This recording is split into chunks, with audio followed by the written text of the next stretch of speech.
दोस्तों नमस्कार। हमारे साथ वरिष्ठ पत्रकार राजेश शर्मा जी हैं और आज हम बात करेंगे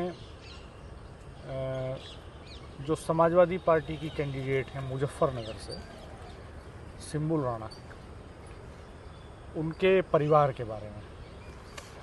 एफिडेविट में उन्होंने कितना एसेट, सिंबुल तो पहली बार ही चुनाव लड़ रही हैं, बिल्कुल, तो एफिडेविट में कितना एसेट उन्होंने बताया है।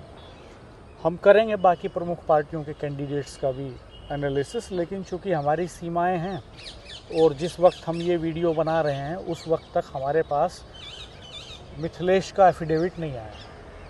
मिथिलेश ने भी आज किया है, आरएलडी की जो कैंडिडेट हैं, नॉमिनेशन फाइल किया है और थोड़ी बहुत देर में प्रशासन जो है 5 बजे के बाद आमतौर पर चिपका देता है बाहर रिटर्निंग अफसर, तो वो बाहर चिपक जाएगा। हमारे पास जानकारी आएगी तो कल हम इसका भी वीडियो जारी करेंगे कि मिथिलेश, और कंपैरिजन भी करेंगे सारे प्रत्याशियों का। तो फिलहाल राजेश भाई साहब, सिंबुल की क्या रिपोर्ट है कि सिंबुल के पास कितना एसेट है निजी तौर पर? हालांकि ये परिवार बड़ा परिवार है, औद्योगिक घराना है और अरबों का एसेट इस परिवार के पास है, लेकिन निजी तौर पे सिंबुल ने क्या दिखाया? राणा जी, जो आज नामांकन किया, जो कल नामांकन किया था सिंबुल ने, उसमें जो संपत्ति बताई थी मैं आपको क्रमवार बताऊंगा। हाँ। हालांकि उसमें लिखा गया कि सिंबुल के पास अपनी कोई कार नहीं है। हाँ। उसके पास कोई कार नहीं है। हाँ। लेकिन प्रॉपर्टी लगभग 20 करोड़ के आसपास है। अच्छा, मतलब जो दिया मैं क्रमवार बताऊंगा, तो इस 20 करोड़ में तो मेरे ख्याल में 10 करोड़ के आसपास तो बैंक बैलेंस है उनके पास। नहीं, मैं आपको वो जो नामांकन में दिया ना फॉर्म में, वही सुनाएंगे, क्योंकि ऐसा है कि कहने में कोई गलत हो जाए। हाँ। उन्होंने जो भरा है उसमें लिखा गया है कि सिंबुल राणा करोड़पति हैं, उनके विभिन्न बैंक खाते में 10 करोड़ से अधिक रुपए जमा हैं। हाँ। जबकि उन पर 1.61 मतलब 1 करोड़ 61 लाख रुपए से अधिक के विभिन्न लोन भी हैं बैंकों के। अच्छा, 20 करोड़ का एसेट है। हाँ। और 1 करोड़ 67 लाख का 1 करोड़ 61 लाख का कर्जा भी है। कर्जा है। उनके पास 20 करोड़ से अधिक की चल अचल संपत्ति है। बचत योजनाओं में उन्होंने 10 करोड़ से अधिक का निवेश किया है। अच्छा। अलग अलग कंपनियों के 5 करोड़ से अधिक के शेयर उनके पास हैं। अच्छा। हालांकि उनके पास अपनी कार नहीं है।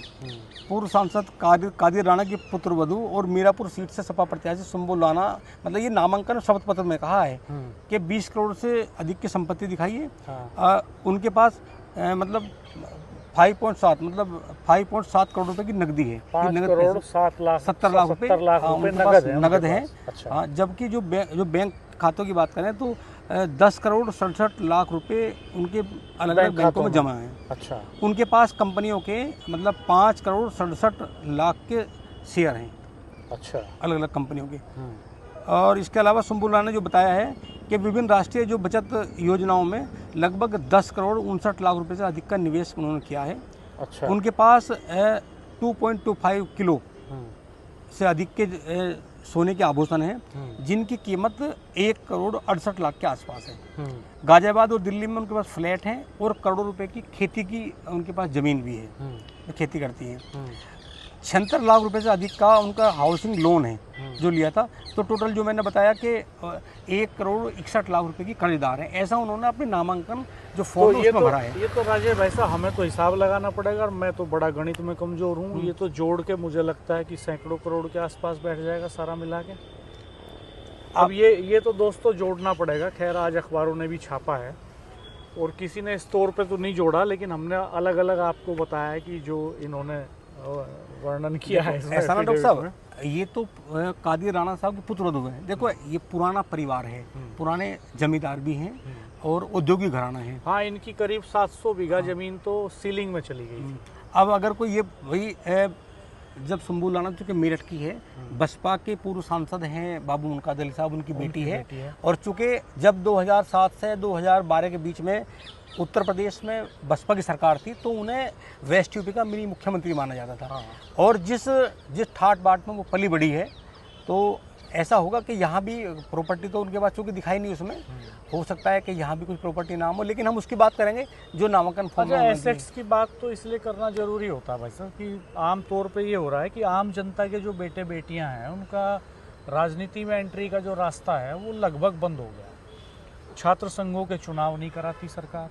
यूपी में पिछले 7-8 साल से छात्र संघों का कोई चुनाव नहीं हुआ। और छात्र राजनीति से बड़े पैमाने पर मेन स्ट्रीम पॉलिटिक्स में लोग आते थे, तो वो रास्ता बंद हो गया।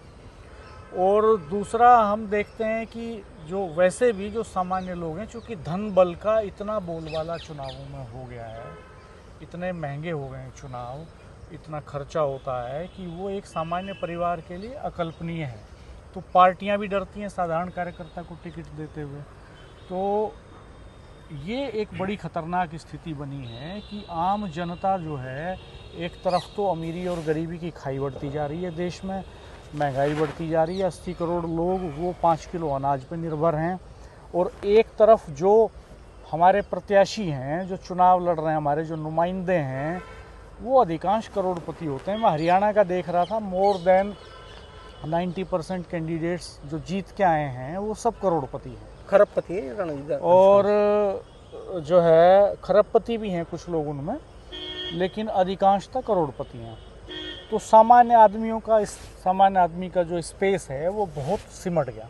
आप देखो राणा जी, जैसे अब ये मीरापुर में विधानसभा चुनाव है, मीरापुर विधानसभा चुनाव में अगर आप प्रत्याशी की बात करो तो आप आंख बंद करके किसी से अगर ये पूछें कि सबसे बेहतर, सबसे पैसे वाले प्रत्याशी कौन होंगे, तो जो रिक्शा चलाने वाला है वो भी ये बता देगा कि इन सब में जो सबसे ज़्यादा पैसे वाले जो बड़े लोग हैं वो ये राणा फैमिली है। और आप देखिए चुनाव में जब यहाँ इतनी महंगाई में घर चलने मुश्किल हो रहे हैं, सामान्य आदमी जो एक महीने में कमा रहा है, डॉक्टर साहब 75% शिक्षा और चिकित्सा में खर्च हो जा रहा है। करोड़पति तो मिथिलेश भी होंगी मुझे लगता है।